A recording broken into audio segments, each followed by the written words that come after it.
우리가 메리 크리스마스 할 때 이걸 풀면 뭐 기쁜 성탄 이렇게 되겠죠. 근데 왜 기쁜 성탄이 될까요? 그 뜻은 정확히 무엇인가요? 아마 대부분은 알고 있지만 그냥 무심코 왜 기쁘지? 이렇게 할 때 예수를 안 믿는 세상 사람들은 왜일까요? 당연히 쉬는 날이니까, 노는 날이니까. 예. 그래서 기쁘고 즐겁고 또 때마침 연말 연시의 축제 분위기와 어울려져서 참 즐겁게 놀자 이런 마음으로 기쁘다 이렇게 생각할 거예요. 그러나 적어도 예수 그리스도를 믿는 우리들은 그 기쁜 이유를 정확히 알고 기뻐해야 마땅하지 않겠어요? 자, 그래서 너무 기본이고 하지만 중요하게 성탄의 뜻 한번 생각해 보면요.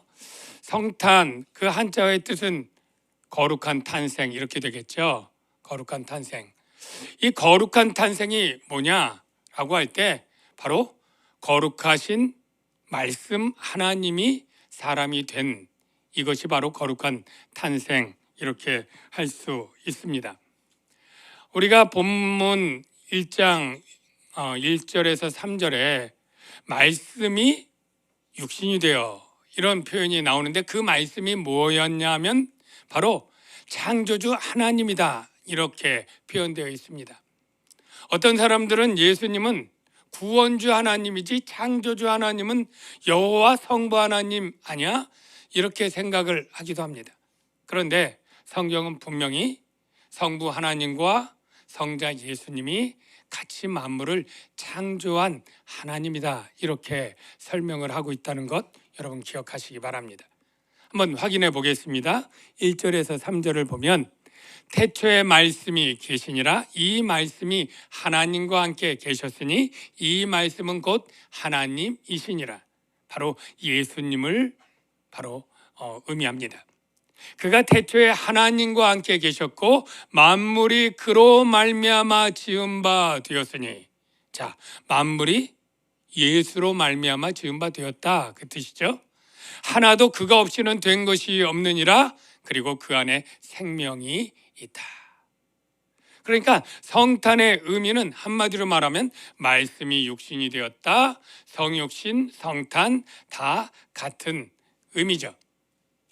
그래서 본문에 있는 말씀을 확인해 보면 말씀이 육신이 되어 우리 가운데 거하심에 우리가 그의 영광을 보니 아버지의 독생자의 영광이요 은혜와 진리가 충만하더라. 본래 하나님을 본 사람이 없으되 아버지 품속에 있는 독생하신 하나님이 나타내셨느니라.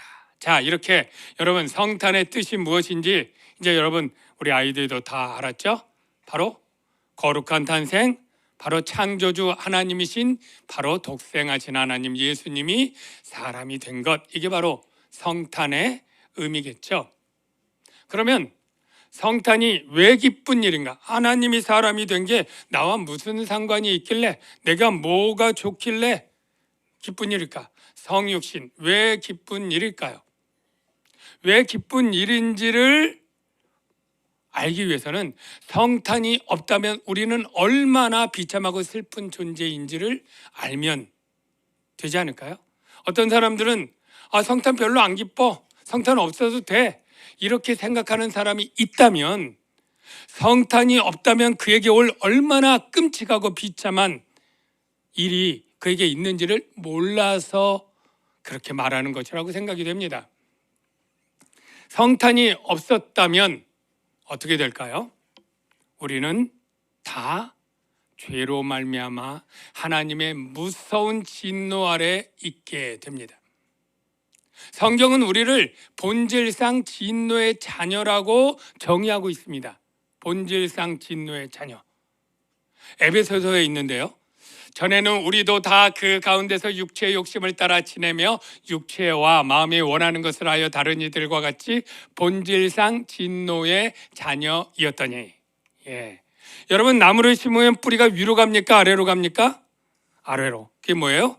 본질상 음지성이라고 하는 본성 때문이에요. 해바라기를 딱 심었더니 해바라기가 해를 따라다녀요? 별을 따라다녀요? 네, 당연히 해를 따라다니겠죠. 어떤 해바라기가 의지를 가지고 고집을 세워서 나는 해를 안 볼 거야. 그래도 고개는 해를 따라가게 돼 있어요. 왜 그래요? 이건 또 양지성, 해를 좋아하는 거죠. 근데 우리 사람은 어때요? 죄를 좋아하는 성향이에요? 선을 좋아하는 성향이에요?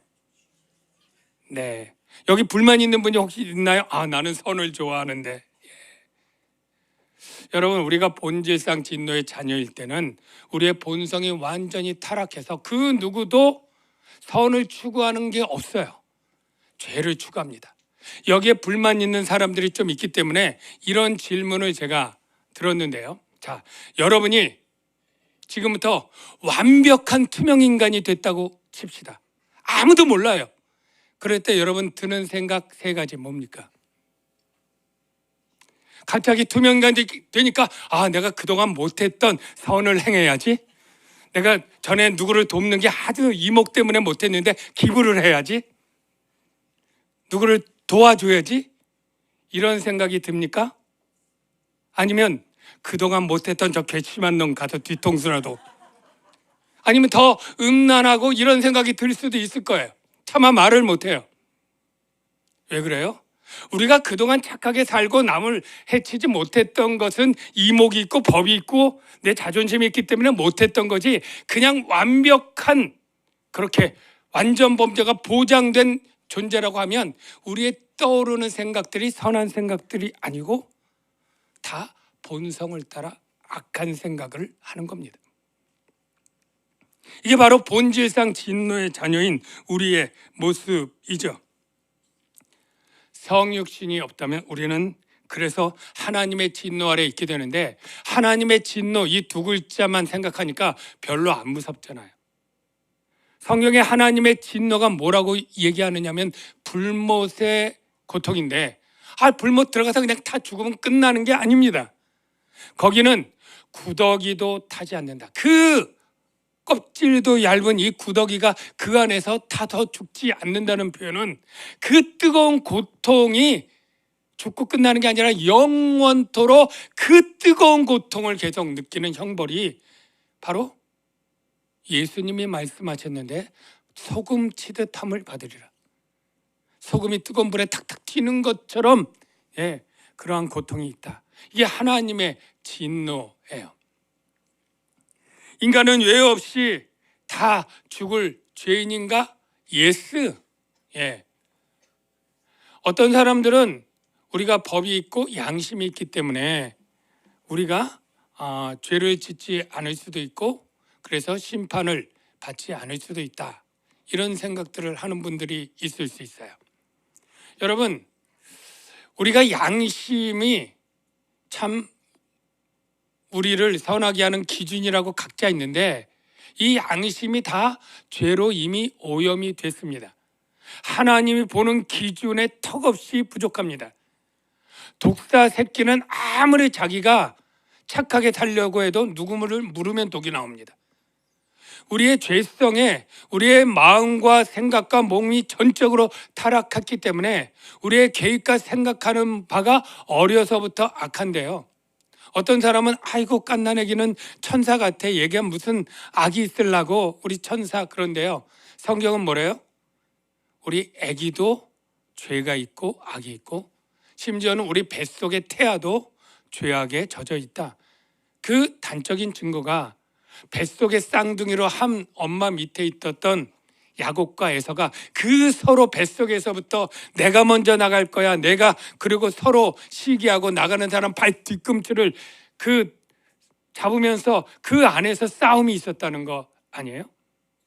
그러니까 우리는 이 세상에 아무리 천사같이 보이는 사람이 있다 할지라도 다 본질상 진노의 자녀인 악이 있는 존재예요. 양심이 있다고 하지만 이미 더럽혀진 양심이고, 이 양심이 하나님의 뜻을 어긋날 뿐 아니라 이 양심의 법이라는 게 다 사람마다 기준이 달라요. 그래서 보통 시민의 양식과 맨날 이렇게 남의 것을 혹시 뺏고 하는 이런 조직에 있는 사람의 양심이 수준이 다르잖아요. 몇 대 주워박은 건 이건 괜찮은 일이고 여긴 뭐 다르잖아요. 그래서 하나님이 내 뜻은 이거다라고 기준을 준 게 있어요. 나는 이것을 좋아하고 이것을 미워한다. 이 기준을 알려준 게 아주 특별한 은혜인데 그게 바로 율법인 거죠. 율법. 그런데 여러분, 율법을 안다고 해서 내가 그 율법을 잘 지킬 수 있을까요? 사실 그게 안 되는 게 사도 바울의 고백이잖아요. 여러분, 사도 바울이 얼마나 열심으로 율법을 지킨 사람인 것 알죠? 그러니까 어려서부터 히브리인 중에 히브리인, 골통 유대인이죠. 바리새인 중에 바리새인, 어려서부터 가말리엘 문화 최고의 율법 학자 밑에서 율법을 지키고 자기 스스로 자신감을 표현하는데 나는 율법으로 아무 흠이 없는 자라. 아니, 성경에 얼마나 뻔뻔한지 나는 율법에 도무지 어긴 게 없고 흠이 없다 스스로 성경에 기록할 정도로 엄격히 지킨 사람인데 그가 율법으로 선한 삶을 살 수 있었다 없었다? 없었다는 거예요. 율법이 선한 것을 인정하고 알아요. 율법을 지키고 싶어 해요. 예. 세상 모든 사람들도 너 악하게 살래? 착하게 살래? 어느 게 좋아? 그러면 다 착하게 살래. 이걸 다 좋다는 것 알아요. 근데 알지만 그의 본성에 져서 악한 일을 하는 것이죠. 로마서 7장에 사도 바울이 이 율법하에서도 내가 죄를 지을 수밖에 없는 죄인인 것을 아주 비참한 심정으로 고백을 하죠. 그래서 이런 고백을 합니다. 로마서 7장에 보면 우리가 율법은 신령한 줄 알거니와 나는 육신에 속하여 죄 아래 팔렸도다. 나는 죄를 짓고 만다는 거죠. 내 속사람으로는 하나님의 법을 즐거워하되, 그래 하나님의 법이 옳고 좋아 이거 가능한 지켜야지. 즐거워하되 내 지체 속에 다른 법이 있는데 내 마음의 법과 싸워서 내 지체 속에 있는 죄의 법 아래로 나를 사로잡는 것을 보는도다. 사도 바울조차도 그렇게 열심 유대인이었을조차도 죄를 짓더라고요. 그래서 그가 마지막에 비통한 탄식이 이거죠. 오호라 나는 공고한 사람이라. 거의 우는 심정으로 얘기할 거예요. 이 사망의 몸에서 누가 나를 건져내랴. 여러분, 율법이 은혜입니다. 은혜로 준 선한 것이죠. 예, 율법도 은혜나 죄를 해결하지 못한다. 여러분, 제가 비유를 하나 전해드렸죠. 어떤 사람이 병이 걸렸는데 소화도 왠지 안 되는 것 같고 살도 좀 말라가고 딱 부러지게 어디 아픈 데는 없어. 뭔가 문제는 있는 것 같은데 어딘지 모르겠어요. 그럴 때 그냥 계속 조금 지낼 수도 있지만 사람들이 하도 종합검진 받으라고 해가지고 가가지고 피검사부터 해서 머리부터 발끝까지 CT, MRI 이건 다 검사를 했더니 딱 통증은 없지만 아주 심각하게 죽을 췌장암처럼 그런 심각한 고치기 잘 어려운 그런 병에 딱 걸렸다는 게 나왔어요. 자, 이 사람이 종합검진 2번, 3번 계속 받으면 이 병이 나아지겠어요?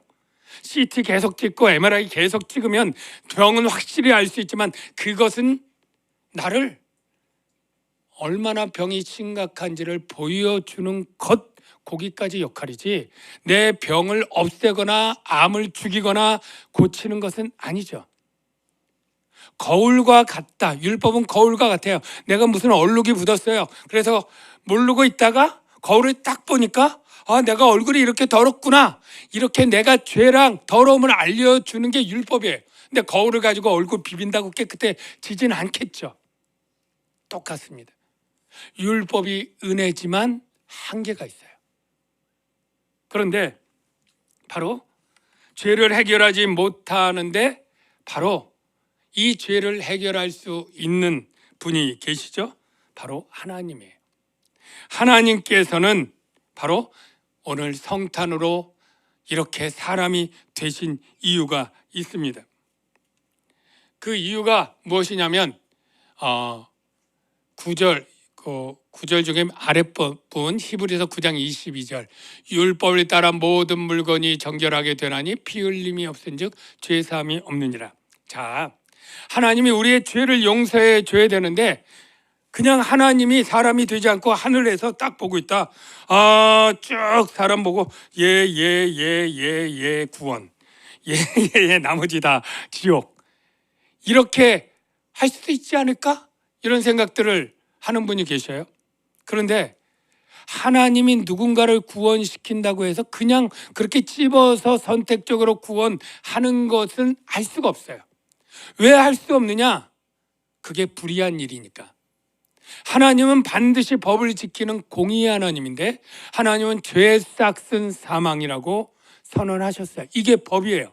하나님도 법 말씀하시고 그 법을 어길 수가 없어요. 없던 걸로 해? 그러니까 안 되는 거예요. 그러니까 죄의 싹은 사망이면 죄인들을 용서하기 위해서는 죽어야 되잖아요. 그가 죽든지 누가 대신해서 죽든지 반드시 피 흘림이, 즉 생명을 없애는 피 흘림이 없은즉 사함이 없는 거죠. 그러면 왜 성탄이 꼭 필요하냐고요? 답이 나왔죠. 하나님으로서 죽을 수 있을까요? 하나님이 죽을 수 있어요? 없죠. 하나님이 피 흘릴 수 있어요? 없죠. 하나님이 사람이 꼭 되셔야 되는 이유는 피 흘려 죽기 위하여. 하나님이 사람이 되신 후에 죽기 위해. 히브리서 2장 14절 자녀들은 혈과 육에 속하였으며, 즉 우리들은 다 혈과 육에 속했잖아요. 그도 예수님도 또한 같은 모양으로 혈과 육을 함께 지니심은, 사람이 되심은 죽기 위해서, 즉 죽음을 통하여 죽음의 세력을 잡은 자 마귀를 멸하시며, 쉽게 말해서 예수님은 죽을 수 없는 하나님에서 죽을 수 있는 인간으로 되신 거예요. 그래서 죽음과 마귀를 멸하시고 우리를 죽음에서 구원하기 위해서죠. 그 죽음은 그냥 죽음이 아니라 대속의 죽음이라는 게 의미 있습니다. 구약시대는 이걸 예표로 황소와 송아지의 피로 제물로 드렸지만 그것은 완전한 속죄가 되지 못했어요. 그래서 오직 사람보다 더 억만백 존귀한 하나님의 피만이 우리의 죄를 속할 수 있기 때문에 하나님이신 예수님이 자기의 피로 속죄를 이루시는 거죠. 이 세상의 모든 종교는 율법과 비슷합니다. 네가 이것들을 완벽하게 행하라. 그러면 내가 너를 구원해 줄 것이다. 행함에 따라서 구원을 준다고 하니까 유대교나 불교나 어떤 사람이든 열심히 내가 착하게 살고 선을 이루고 막 이렇게 노력을 합니다. 그러나 결국 실패할 거예요. 참다운 은혜는 뭐냐면 너는 내가 구원을 이루어 줄 테니 믿기만 해라. 여러분, 이 은혜가 참된 은혜라고 믿어지시면 아멘. 우리가 바로 이 성탄의 은혜가 내가 모든 구원을 내가 계획하고 내가 죽고 내가 부활하고 승천하고 재림하여 모든 것을 이룰 테니 너는 이 사실을 믿고 신뢰하고 따라오기만 해라. 이게 바로 은혜죠. 그래서 율법도 은혜였어요. 그런데 오늘 본문에 은혜 위에 은혜로라 라고 할 때 은혜는 뭐냐면 율법의 은혜가 아니라 율법의 은혜를 대신하다. 위에가 안티, 대신하다는 뜻인데 율법의 은혜를 대신하는 예수님의 은혜, 그런 뜻이 됩니다. 인자가 온 것은 섬김을 받으려 함이 아니라 도리어 섬기려 하고 자기 목숨을 모든 사람의 대속물로 주려 하심이라. 여러분, 이 복음의 은혜의 결정적인 사건이 바로 성탄에서 시작됩니다.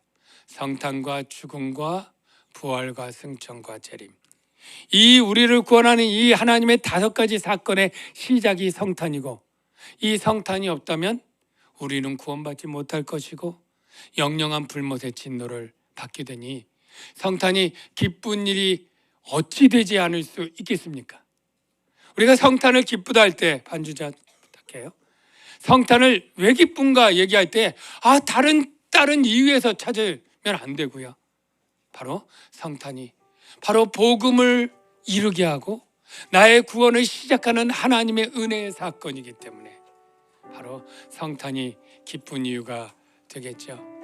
이 시간에 우리 메리 크리스마스, 이게 그냥 인사말이 아니고 그냥 즐겁게가 아니라 나를 진노에서 구원하신 하나님의 구원의 사건이기 때문에 이것이 참으로 기쁘다, 이렇게 우리가 고백해야 될 줄로 믿습니다. 이 시간에 우리 함께 부를 찬양이 있는데, 이 찬양 가사는 하늘 영광 버리시고 십자가에 죽으신 예수님을 나타내요. 모든 권세와 영광과 나라를 포기하고 바로 십자가에 죽으신 그 예수님, 이 가사를 한번 생각하면서 이 찬양 부르면 참 좋을 것 같아요.